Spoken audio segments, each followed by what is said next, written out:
आप तमाम देखने और सुनने वालों को अस्सलाम वालेकुम।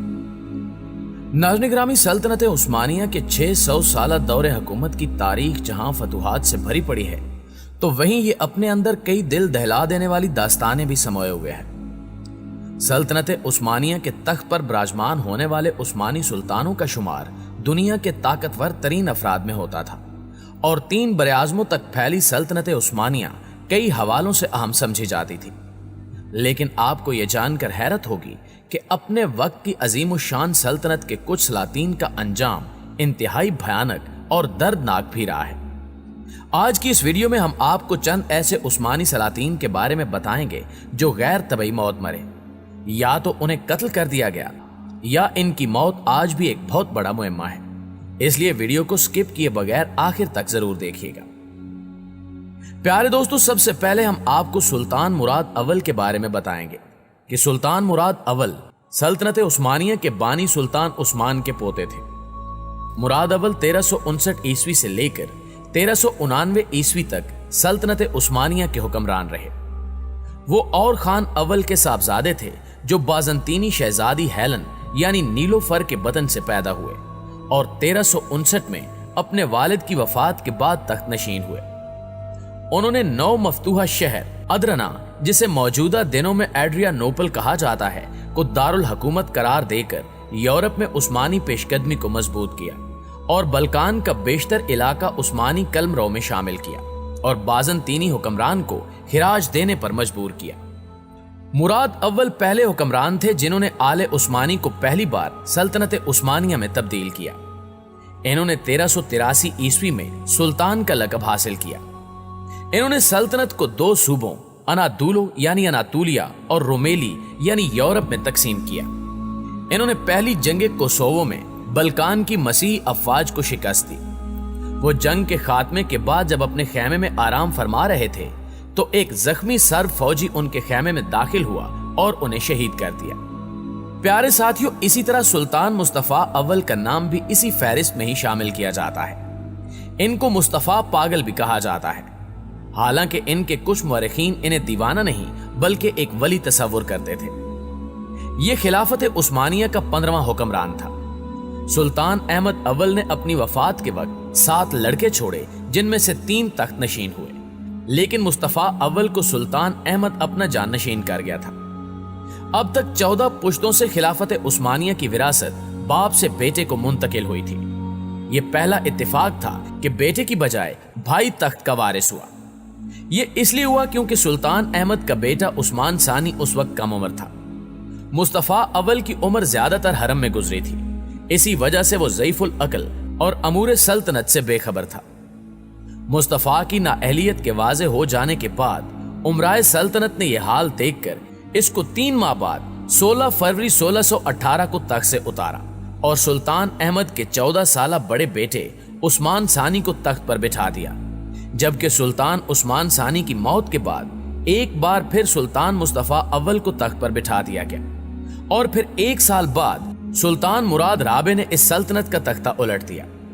इनकी मौत के बारे में कई क्यासराइयां की जाती हैं। बाज मुअर्रिखीन के मुताबिक इनको 20 जनवरी 1640 को इनके भतीजे सुल्तान मुराद राबे के हुक्म से फांसी दे दी गई थी, जबकि यह भी कहा जाता है कि इनकी मौत मिर्गी की वजह से हुई, जिसकी वजह इनकी जिंदगी के 48 सालों में से 34 साल की कैद थी, जिसने इन्हें मरीज बना दिया था। मुअज़्ज़िज़ दोस्तों, सुल्तान मुस्तफा अव्वल के बाद सुल्तान उस्मान सानी का नंबर आता है। उस्मान सानी उस्मानी शहजादों में से एक सबसे ज्यादा मुहज्जब शहजादा था।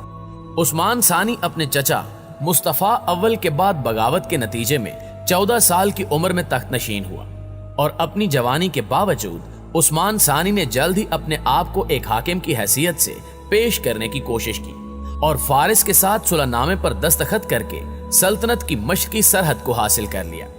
इसके बाद इसने पोलैंड पर उस्मानी हमले की जाती तौर पर क़यादत की।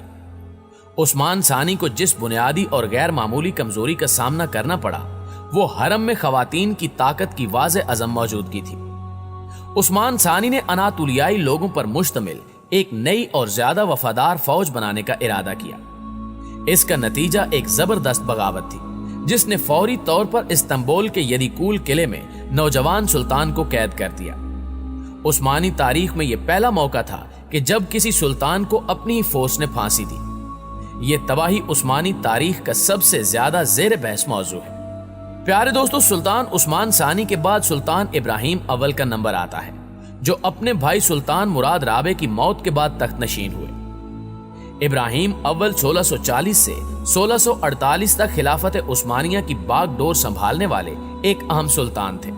وہ 5 نومبر 1615 کو استنبول میں پیدا ہوئے اور 12 یا 18 اگست سن 1648 کو وفات پائی۔ وہ سلطان احمد اول کے بڑے بیٹے تھے۔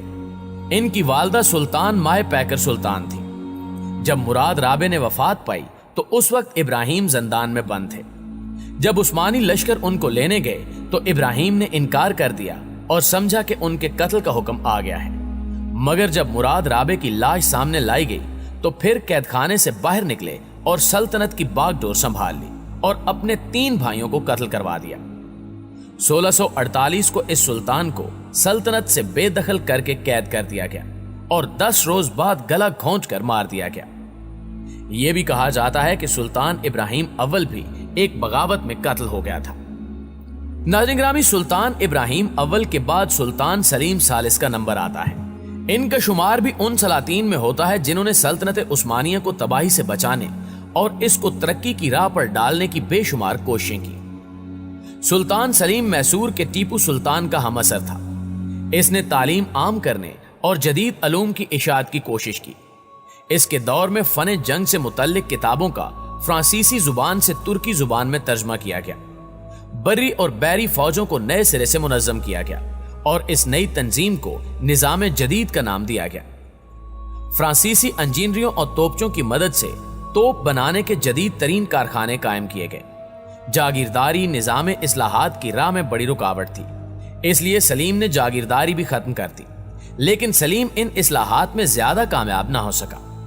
سلطان ٹیپو کی طرح مفاد پرست عناصر اور تنگ نظر لوگ سلیم کے خلاف ہو گئے۔ سب سے بڑی مشکل یہ تھی کہ ینیچری جو کسی زمانے میں ترکی کی سب سے منظم اور طاقتور فوج تھی، وہ نظام جدید کے خلاف تھی اور اپنی اجارہ داری قائم رکھنا چاہتی تھی۔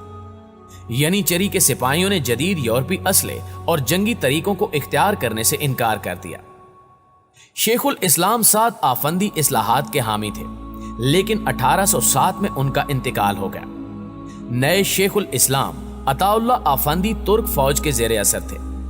جاہل صوفیوں اور تنگ نظر علماء نے جو دین کے علم اور اس کی روح سے قطعاً ناواقف تھے، مذہب کے نام پر اصلاحات کی مخالفت کی۔ یورپی طرز پر فوجوں کی تنظیم کو بے دینی سے تعبیر کیا، جدید فوجی وردیوں کو تشبیہ با نصارہ قرار دیا، یہاں تک کہا گیا کہ کافروں کے اسلحے استعمال کرنا ان کے نزدیک گناہ ہے۔ سلیم کے خلاف یہ کہہ کر نفرت پھیلائی گئی کہ وہ کفار کے طریقے رائج کر کے اسلام کو خراب کر رہا ہے۔ عطا اللہ آفندی نے فتویٰ دیا کہ ایسا بادشاہ جو قرآن کے خلاف عمل کرتا ہو بادشاہی کے لائق نہیں۔ آخرکار 1807 میں سلیم کو معزول کر کے قتل کر دیا گیا۔ جی تو معزز دوستو، یہ تھی ہماری آج کی ویڈیو، اور ہمیں ہمیشہ کی طرح امید ہے کہ آج کی یہ ویڈیو بھی آپ کو بے حد پسند آئی ہوگی۔ اگر واقعی ایسا ہے تو ویڈیو کو لائک کرتے ہوئے اپنے دیگر دوستوں کے ساتھ بھی شیئر کر دیجیے۔ انشاءاللہ آپ سے ملاقات ہوتی ہے اگلی ویڈیو میں، تب تک اپنا اور اپنے پیاروں کا ڈھیر سارا خیال رکھیے گا۔ اللہ نگہبان۔